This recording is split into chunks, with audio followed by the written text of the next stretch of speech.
Hi friend, मेरा नाम चेतन है। मैं एक व्यसन मुक्ति केंद्र चलाता हूँ जिसका नाम है लविंग हैंड फाउंडेशन, जो सिन्नर में है, नासिक डिस्ट्रिक्ट के अंदर। मैं आज कुछ इन्फॉर्मेशन देना चाहता हूँ एक नशेबाज व्यक्ति के बारे में। थोड़ा वक्त निकाल के आप सुन लीजिए। अगर आपके कांटेक्ट में या पहचान में कोई व्यसनी व्यक्ति हो तो आपको उसको देखने का नजरिया बदल जाएगा, या आपको उसको देखने का जो नजरिया है वो बदल जाएगा। जो व्यक्ति नशा करता है या जिसको नशे की आदत पड़ चुकी है, ये एक बीमारी है। सबसे पहले तो नशा करना एक बीमारी है जो WHO ने डिक्लेयर किया है।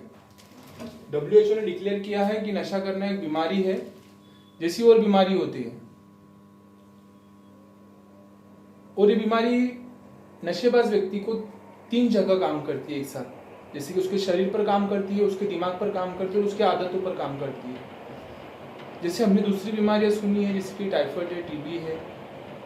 ये बीमारियां एक व्यसनी व्यक्ति को शरीर पर नुकसान पहुंचाती है।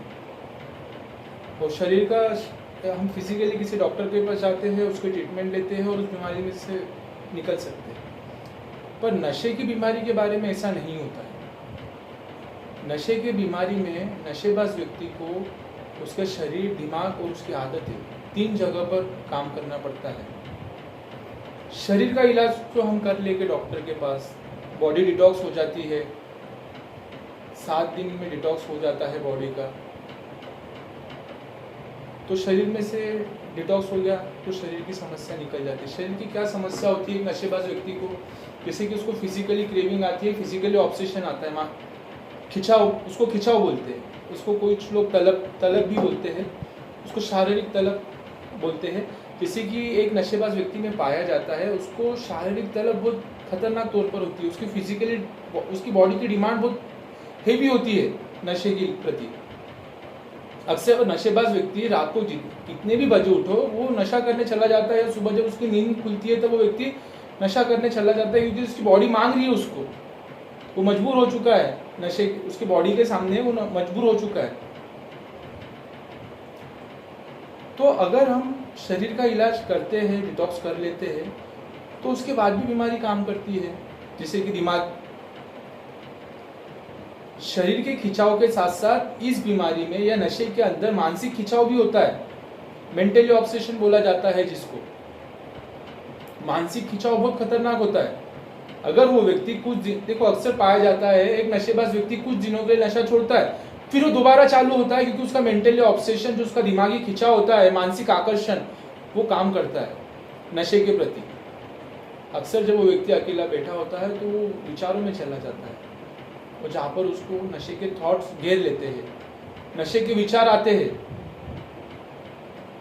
जहाँ पर अगर हम उसका शरीर भी ठीक करते हैं तो कुछ दिन के बाद उसका दिमाग अगर ठीक नहीं हुआ तो वो व्यक्ति दोबारा नशा कर सकता है।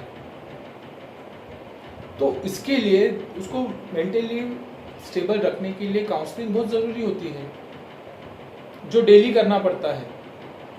एक व्यसनी व्यक्ति के लिए काउंसलिंग बहुत इंपॉर्टेंट है। मेडिकल का पार्ट छोड़ने के बाद पूरा पार्ट काउंसलिंग पे आता है। 7 दिन में उसको फिजिकली रिकवरी आ गई, उसके बाद क्या? किसी को 7 दिन लगते, किसी को 15 दिन लगते। उसके बाद क्या? उसके बाद होता है उसको मेंटली जो उसकी ऑब्सेशन है उसको दबाना पड़ता है। जो मानसिक उसका आकर्षण है, उसका खिंचाव है नशे के प्रति, या नशे की जो कुछ यादें उसके दिमाग के अंदर है, उसको निकालना पड़ेगा, या उसको दबाना पड़ता है। निकाला तो दिमाग से कुछ जाता नहीं है, उसको दबाना पड़ेगा। उसको इन्फॉर्मेशन देके उसके जो आदतें होती है, जो खिंचाव होता है, उसको दबाना पड़ता है। इसी तरह से उसकी आदतों भी उस व्यक्ति को काम करना पड़ता है। व्यसनी व्यक्ति को आदतें, देखो जैसे कि एक व्यसनी व्यक्ति होता है, उसके साथ साथ उसकी आदतें होती है। जैसे कि जिम्मेदारी नहीं उठाना, झूठ बोलना, इजी मनी के पीछे भागना, मेरे को मेहनत नहीं करनी, मैं 8 घंटे काम करने के बजाय 2 घंटे में पैसा कमा लूँगा उतना, मेरे पास दिमाग है और मैं दिमाग का यूज़ करूँगा, ऐसा वो व्यक्ति सोचता है। तो शरीर, दिमाग और उसकी आदतें, ये तीनों जगह वो काम करता है, तब जाके वो व्यक्ति व्यसनी बनता है। इसके लिए समस्या अक्सर व्यसनी जो व्यक्ति होता है वो बहुत सारी समस्याओं में घिर जाता है। समाज, एक्चुअली हम जिस समाज में रहते हैं क्या वहाँ इतनी इन्फॉर्मेशन है क्या नशा करना एक बीमारी है, या मैं जिस परिवार में रहता हूँ उस परिवार में ये इन्फॉर्मेशन है क्या कि मेरा जो बंदा नशा कर रहा है वो इस बीमारी से ग्रस्त है। क्या हम कभी वैसे व्यक्ति को बीमार के रूप में देख पाते हैं क्या? नहीं, हम वैसे व्यक्ति से नाराज रहेंगे, गुस्सा रहेंगे, वो एक अय्याश है, वो मनमानी करता है, वो पैसा उड़ाता है, माँ बाप का पैसा है या जो पैसा वो कमाता है उसको उड़ाना अच्छा लगता है, ऐसा नहीं है। मैंने शुरुआत में बोला नशा करना एक बीमारी है और वो व्यक्ति इस बीमारी से ग्रस्त है। अब नशेबाज व्यक्ति को अगर इस बीमारी से निकालना है तो उसके लिए उसको थोड़ा वक्त लगेगा। उसके लिए वो व्यक्ति को ना चाहते हुए एक जगह इन हाउस ट्रीटमेंट देनी पड़ती है, जैसे कि व्यसन मुक्ति केंद्र में आप रख सकते हो जहाँ पर उनको व्यसन नहीं मिल पाता, तो उसकी इच्छा नहीं है फिर भी उसका व्यसन नहीं मिला तो उसका बॉडी ऑटोमेटिक डिटॉक्स हो जाता है। और यहाँ पर रोज जिस तरह की उनको काउंसलिंग दी जाती है उससे उनका माइंड वॉश होता है। उनको बताया जाता है ये जो आप में आदतें हैं आप इनका स्वीकार करके इनको ही आदतों को जब तक मैं स्वीकार नहीं करूंगा तब तक ये आदतें नहीं दबेगी। अगर मुझे झूठ बोलने की आदत है तो मुझे मानना पड़ेगा, मुझे शेयरिंग करनी पड़ती है कि हाँ मैं झूठ बोलता था, मैं अपने घर वालों के साथ झूठ बोलता था, मैं समाज में झूठ बोलता था, मैं झूठ बोल के लोगों से पैसा निकालता था नशे के लिए, मैं परिवार से झूठ बोल के पैसा निकालता था नशे के लिए, तो मेरी आदतें दबती है, ये होती है मेरी आदतें। इसको स्वभाव दोष भी बोला जाता है। 180 प्रकार के स्वभाव दोष एक व्यसनी व्यक्ति में पाए जाते हैं, 180, जैसे झूठ बोलना, अहंकार, घमंड, गुस्सा, चिड़चिड़ करना, अपनी गलतियों के लिए दूसरों को दोष देना, गैर जिम्मेदाराना बर्ताव, ऐसे 180 प्रकार के स्वभाव दोष एक व्यसनी व्यक्ति के अंदर पाए जाते हैं। और इसके ऊपर उस व्यक्ति को काम करना पड़ता है। काम करने के लिए उस व्यक्ति को प्रॉपर ट्रीटमेंट की जरूरत होती है, एक वक्त लगता है, फिर वो व्यक्ति धीरे धीरे इसमें से निकलता है। दुनिया में ऐसी कोई दवाई नहीं है कि मैंने एक गोली खाया और मेरी झूठ बोलने की आदत चली जाए और मुझे वहां पर काम करना है। दुनिया में ऐसी कोई आदत नहीं है जो मैं गोली खाऊं और मैं मेहनत करना सीख जाऊं। दुनिया में ऐसी कोई दवाई नहीं बनी जो मैं गोली खाऊं और मेरा आलसीपन चला जाए। ये सब मुझे सीखना है, मुझे करना पड़ेगा। अगर मुझे व्यसन से मैं छुटकारा पाना चाहता हूँ तो मुझे सब करना पड़ेगा और ये धीरे धीरे ही होगा, एकदम से मैं नहीं कर पाऊंगा। मुझे हमेशा स्टार्ट जीरो से ही करना पड़ता है और मुझे इस बात का एहसास रखना पड़ेगा। मुझे स्टार्ट करना है, मैं समस्या में हूँ। तो सबसे ज़्यादा समस्या वहाँ होती है, नशेबाज इंसान समस्या में घिरा हुआ है, ये उसको छोड़कर सबको दिखाई देता है। परिवार को दिखाई दे रहा है हमारा बंदा समस्या में है, समाज को दिखाई दे रहा है ये बंदा अस्वस्थ हो चुका है, पर वो व्यक्ति मानने को तैयार नहीं होता। वहाँ पर बहुत ज़्यादा समस्या हो जाती है। वो फिर भी बेचारेपन में जीता है, नहीं मेरे साथ अत्याचार हो रहा है, मेरे साथ गलत हो रहा है, या समाज मेरा स्वीकार नहीं कर रहा है, वो इस भावना या इस फीलिंग के अंदर ही जीते रहता है। उस तक सही मैसेज नहीं पहुंच पा रहा है या परिवार तक सही मैसेज नहीं पहुंच पा रहा है। वहाँ पर उस व्यक्ति का बहुत यानी उसकी हालत बहुत गंभीर रूप से खराब हो जाती है। देखो कोई भी इंसान इस हद तक नशा नहीं करना चाहता कि उसका परिवार अस्वस्थ हो जाए। उसको अपने परिवार की चिंता होती है, वो अपने परिवार से प्यार करता है, पर नशे की वजह से वो व्यक्ति इतना मजबूर हो चुका है कि वो अपने प्यार को रोक देता है, वो अपने परिवार को रोक देता है नशे के लिए। वो व्यक्ति ऐसा नहीं कि उसको समाज की चिंता नहीं है, पर वो चिंता करना छोड़ देता है। अभी उसको किसी की फिक्र नहीं, कोई कुछ बोले कोई कुछ करे, उसको किसी से झूठ बोलने में अभी डर नहीं लगता। वो भी किसी को बेवकूफ बनाने से पहले सोचता नहीं, बस उस व्यक्ति को नशा चाहिए। कुछ भी करके मेरा आज का नशा पूरा हो जाए, उसके बाद मैं देखूंगा। फिजिकली उसकी जो फिजिकल बॉडी की मांग है नशे के प्रति, वो एकदम सातवें आसमान पर रहती है और वो मांग को पूरा करने के लिए व्यक्ति कुछ भी कर सकता है। अक्सर नशेबाज व्यक्ति अगर घर में मौत हो जाए फिर भी वो व्यक्ति जाके नशा करता है। उसका मेंटली ऑब्सेशन बहुत जोरदार काम कर रहा है उस व्यक्ति के ऊपर। उसका मानसिक खिंचाव नशे के प्रति, शरीर का भी खिंचाव काम कर रहा है, मानसिक खिंचाव भी काम कर रहा है, उसकी आदतें भी काम कर रही है। अभी तीनों चीजें अगर उस व्यक्ति के ऊपर काम कर रही है तो व्यक्ति इसमें से बाहर कैसे निकलेगा। और ये बीमारी है जो उस व्यक्ति को लग चुकी है। नशे की बीमारी से हर कोई व्यक्ति नहीं गुजरता। 10 लोग नशा करते हैं एक रेशो के हिसाब से, तो उसमें से 1 या 2 लोगों को नशे करने की समस्याएं होती है। हर कोई इस बीमारी से नहीं गुजरता, 1 या 2 लोग इस बीमारी से गुजरते हैं। और जैसे कि बोला गया है WHO के हिसाब से नशा करना एक पारिवारिक समस्या है, यह एक फैमिली डिसीज है। जैसे कि घर के अंदर एक बंदा नशा करता है, उसका पूरा परिवार अस्त व्यस्त हो जाता है, पूरा परिवार को शारीरिक, मानसिक और आर्थिक नुकसान होता है। अक्सर नशेबाज के परिवार को हाइपरटेंशन, ब्लड प्रेशर, शुगर, ऐसी कई बीमारियों से गुजरना पड़ता है। रात को नींद नहीं आती है, नशेबाज का परिवार चिड़चिड़ा हो चुका होता है, उनका बात करने का तरीका बदल चुका होता है। मैं तो बोलता हूँ नशेबाज की बीवी और इंसान की ऐसी 100 बीवियां रखो, उसमें से नशेबाज की बीवी पहचान में आ जाती है कि इसका पति नशा करता है, क्योंकि उसकी हालत वैसी हो जाती है, उसके चेहरे के ऊपर दिखता है कि इसका पति नशा करता है, स्ट्रेस इतना हो जाता है।